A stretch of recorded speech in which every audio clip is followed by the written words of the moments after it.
Hola, en este vídeo vamos a mostrarte cómo sumar vectores por el método de las componentes. Para ello vamos a recordar un par de cosas. Como verás en la imagen, tenemos que un vector, en este caso el rojo, se puede formar por la suma de dos vectores, uno horizontal y otro vertical. Entonces, como se forma un triángulo rectángulo, nos valemos de trigonometría para saber cuál es el valor del cateto opuesto, el que está enfrente del ángulo, y cuál es el valor del cateto adyacente, el que está pegado al ángulo. Para el cateto opuesto utilizamos la función seno del ángulo. Y para el cateto adyacente utilizamos la función coseno del ángulo. Recuerda que el seno o el coseno lo tenemos que utilizar dependiendo de dónde se encuentra nuestro ángulo. En este caso, el vertical es el cateto opuesto y el horizontal el cateto adyacente. Si nos fijamos en el vector azul, verás que tenemos en esta parte el ángulo aquí, con lo cual el cateto opuesto es el que está enfrente y el cateto adyacente el que está pegado. En este caso el cateto opuesto es el horizontal y el cateto adyacente el vertical. Las funciones siempre van a ser las mismas. Con el cateto opuesto siempre se va a ocupar el seno y con el cateto adyacente vamos a ocupar siempre el coseno. Bueno, lo mismo para el vector en verde, pues vamos a tener otro ángulo, otra disposición. En este caso el cateto adyacente es la parte vertical y el cateto opuesto la horizontal.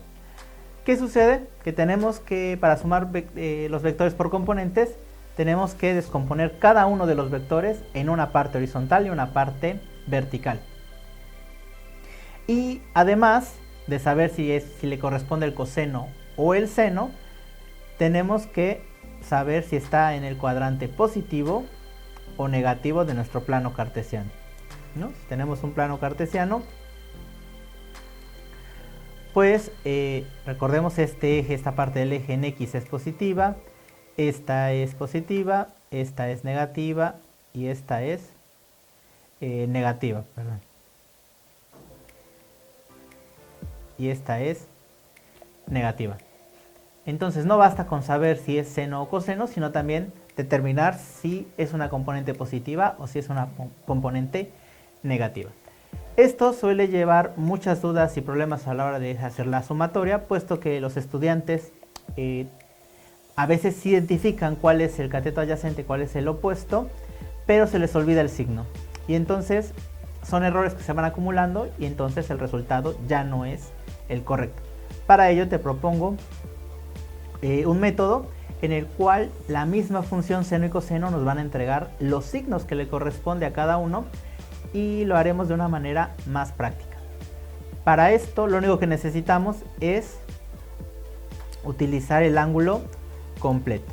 Nos vamos a fijar en este ejemplo que tengo aquí, un sistema de vectores en un plano, y si te fijas son diferentes vectores con diferentes ángulos en cada uno. ¿Y a qué me refiero con un ángulo completo? Pues el ángulo completo es desde el eje X aquí, positivo, hasta donde esté el vector. Siempre del eje X hasta donde esté el vector en sentido contrario a las manecillas del reloj. Siempre desde el eje X positivo hasta donde esté nuestro vector en sentido contrario a las manecillas del reloj. Esto es mucho más fácil de determinar, puesto que simplemente sabemos que un círculo tiene 360 grados y vamos a ir sumando o restando dependiendo de dónde se encuentra el ángulo. Si nos fijamos en el ejemplo para el vector en amarillo, pues el ángulo completo va desde el eje X positivo hasta donde está el vector. Su ángulo corresponde en este caso con 60 grados. Para el vector en azul, exactamente similar, desde donde está el eje X positivo hasta donde está el vector, en este caso también corresponde con 90 grados. Su ángulo completo, en este caso para el primer cuadrante, siempre son los mismos. En el caso del vector en naranja, pues vamos a ver que es desde aquí, desde el eje X positivo hasta donde está este vector. Y en este caso serían 90 más los 60, nos daría que el ángulo completo es de 150 newtons. Perdón, grados. 150 grados. Para el vector en morado, pues similar, desde el eje X, aquí positivo, hasta donde está este vector. Si hacemos la cuenta, nos daría de 200, el ángulo completo sería de 255 grados. Para el vector en rosa, igual, desde el eje X positivo hasta donde está el vector. Y este ángulo completo corresponde con 340 grados. Para el vector en verde, pues tenemos dos opciones. Una es que no avanzamos nada, es decir, se queda en 0 grados, o quedamos toda la vuelta. Entonces serían 360 grados. Para el ángulo completo al verde tengo dos opciones, 0 o 360 grados. No importa cuál de las dos ocupe, al final los resultados van a ser exactamente los mismos. Entonces, si ya que tenemos el ángulo completo, determinamos el ángulo completo de cada uno de los vectores, pues procedemos a utilizarlos en una tabla. Ahora verás, aquí tengo otro sistema preparado y tengo una tabla para que la veas. Esta tabla tiene en una parte, en una columna, los valores de los vectores, las magnitudes, en otra su ángulo completo, como lo acabamos de ver, y en la otra tendríamos las componentes X y las componentes Y, o las componentes horizontales y las verticales. Entonces, ¿cómo obtengo las componentes? Pues muy fácil. Voy a multiplicar el valor del vector por el coseno del ángulo completo para la componente en X y por el seno del ángulo para la componente en Y. Recuerda siempre el ángulo completo. Entonces tendríamos coseno de 0 grados por 30 newtons nos daría 30 newtons. Seno de 0 grados por 30 nos da 0. Para el vector en azul tendríamos coseno de 90 por 60 me da 0. Seno de 90 por 60 me da 60 newtons. Para el vector en naranja tendríamos coseno de 150 por 40 da menos 34.64 newtons. Seno de 150 por 40 me daría 20 newtons. Para el vector en morado tendríamos coseno de 255 por 35 menos 9.05 newtons. Y seno de 255 por 35 me daría menos 33.8 newtons. Y para nuestro último vector en rosa tendríamos coseno de 340 por 50 me da 46.98 newtons. Y seno de 340 por 50 me da menos 17.10 newtons. Recuerda, estos valores de los vectores, el 30, 60, 40, 35 y 50, pues es algo que está propuesto aquí en el ejercicio, son las magnitudes de cada uno de estos vectores. Y los ángulos, pues similares a los que habíamos visto en el ejemplo, ¿no? El verde está totalmente horizontal, el azul totalmente vertical, y obtenemos los ángulos desde el eje X positivo hasta cada uno de los vectores. Entonces, si lo hacemos de esta manera, obtenemos esta tabla, ¿no? Perfectamente ordenada, de la cual va a ser mucho más fácil sumar las componentes en X y las componentes en Y. Entonces, para encontrar el valor del vector resultante, lo único que necesitamos es sumar estas. Entonces recordemos que la suma de vectores en X va a ser igual a la suma de toda esta columna con el coseno. Entonces sería 30 más 0 menos 34.64 menos 9.05 más 46.98 nos daría 33.29 newtons. Y la suma de todos los vectores en Y, 0 más 60 más 20 menos 33.8 menos 17.1 nos daría 29.09 newtons, ¿no? Y ya que tenemos las componentes del vector resultante en X y en Y, pues simplemente ocupamos la fórmula para la magnitud del vector resultante, que nos dice que la magnitud de este vector resultante tiene que ser igual a la raíz de la suma de vectores en X al cuadrado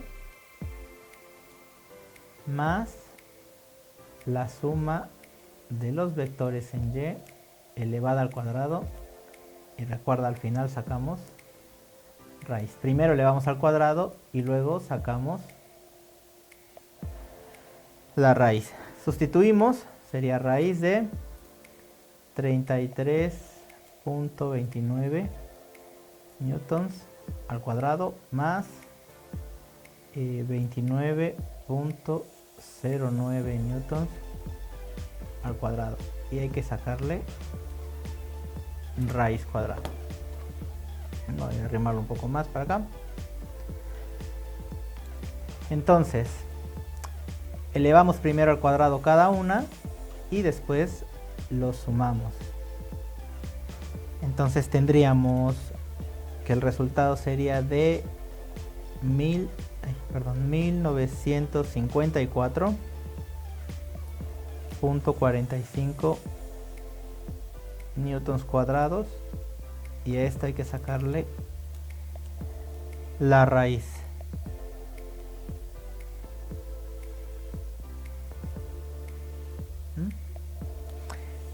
Entonces la magnitud del vector resultante, una vez sacando la raíz cuadrada, nos daría de 44.2 newtons, y este sería el valor de la magnitud del vector resultante.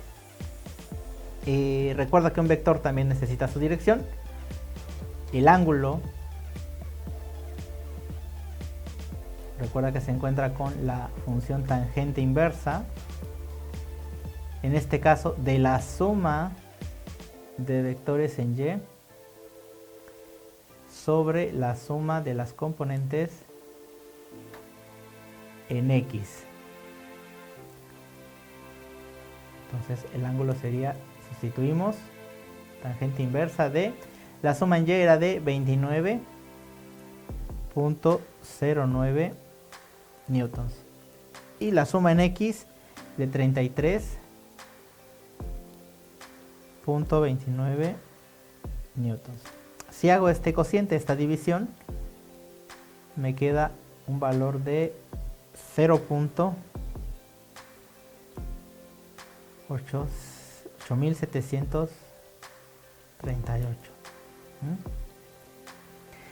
Y ya para encontrar el ángulo, recuerda, simplemente hay que oprimir Shift tangente o segunda función tangente, dependiendo de la marca y modelo de tu calculadora, para que nos dé el resultado en grados. Sería de 41.14 grados. Y estos dos serían los resultados de la magnitud y la dirección del vector resultante. Si te fijas, es bastante fácil. Simplemente, una vez que ya tenemos cada una de las componentes, hay que sustituir en la fórmula y hacerlo de manera ordenada. ¿Y cómo interpretamos los resultados? Bueno, el vector resultante dice que su componente en X es de 33.29 newtons. Quedaría 33.29 un poco por acá, ¿no?, en X. Y en Y dice que es positivo 29.09, o sea, va hacia arriba, hacia aquí. Entonces el vector resultante sería desde el origen hasta ese punto. Ese sería mi vector resultante. Recuerda, dice que tiene una magnitud de 44.2 newtons. Y el ángulo del vector resultante dice que es de 41.14 grados. Y de esta manera tendríamos el vector resultante de este sistema de vectores. Y con este método y con esta tabla sobre todo, pues lo obtienes de una manera más ordenada y se te facilita el rastrear algún posible error, algún posible problema o que en algún te hayas equivocado. Lo puedes checar con tu tabla rápidamente y encontrar dónde fue. Casos especiales, bueno, recuerda que es como tenemos cantidades positivas y negativas. Puede que en alguna de estas nos dé un valor negativo, ¿no? Por ejemplo, supongamos que el valor de la componente en Y fue negativo, ¿no? Tendríamos aquí un menos. Si tenemos un menos aquí, recuerda que cuando sustituimos aquí, el signo también va, y como se eleva al cuadrado, pues se va a cancelar. Menos por menos, más. Por lo tanto, estas dos cantidades elevadas al cuadrado siempre se van a sumar, ¿no? Estas dos, la sumatoria en X y la sumatoria en Y, o la suma de componentes en X y Y, siempre se suman, puesto que al ser elevadas al cuadrado, quedan positivas. No sucede así con el ángulo, ¿no? Si hubiese un signo negativo, pues aquí también en el resultado tendríamos un signo negativo, lo que va a conllevar a tener un ángulo negativo. En el caso de los ángulos negativos tenemos, o lo que nos indican son que no se están midiendo como nosotros lo estábamos midiendo. Recuerda, nosotros medíamos los ángulos en contra de las manecillas del reloj, ¿no? El ángulo completo, empezábamos del eje X positivo, aquí hacia donde estuviese el vector. Un ángulo negativo indica que se mide al revés, en sentido horario, es decir, en el mismo modo que las manecillas del reloj. Un ángulo negativo indicaría que se está midiendo en este sentido, ¿no? Y eso sería todo. Si tienes alguna duda, no olvides comentar. Si crees que puede servirle a alguien más, no olvides compartir. Y si te ha gustado, dale manita arriba y suscríbete al canal. Hasta luego.